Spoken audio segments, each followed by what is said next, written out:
আজকে আমার বাড়িতে চা আর পকোড়ার পার্টি হবে। সোহান ভাই, একটা কথা শোনো। হ্যাঁ, কি হয়েছে বলো। একটা কথা বলবো, কিছু মনে করো না। তোমার বাড়িতে তোমার ছোট বোন রয়েছে, আর তুমি তোমার বন্ধুদের এইভাবে বাড়ির ভিতরে নিয়ে যাচ্ছ।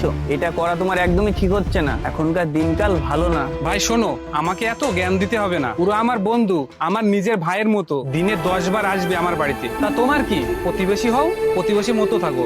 আমাদেরকে নিয়ে কত ভাবতে হবে না। ঠিক আছে সোহান ভাই, তোমার যা ভালো লাগে তাই করো। ফালতু একটা লোক, মুডটাই খারাপ করে দিল। বোন, আমার বন্ধুরা এসেছে, তাড়াতাড়ি করে চা আর পকোড়া বানিয়ে নিয়ে আই। বোন, এক গ্লাস পানি দিয়ে যা।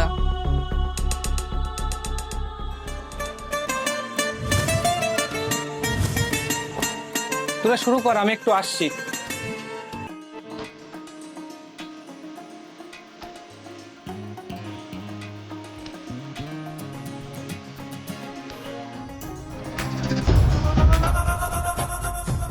ফোনই লাগছে না। ভাইয়ের মতন ভেবেছিলাম বন্ধুকে, এখন আমার বোনকেই নিয়ে পালিয়েছে। ভাই, আমি তো সেদিন তোমাকে সাবধান করেছিলাম, বাড়িতে ইয়াং মেয়ে থাকলে কোনো বন্ধু বান্ধবকে বাড়িতে নিয়ে আসতে নেই। কার মনের মধ্যে কি আছে তা বোঝা খুব মুশকিল। এই জন্য বন্ধু বান্ধব নিয়ে হাসি ঠাট্টা বাড়ির বাইরেই ঠিক আছে, বাড়ির ভেতরে নয়।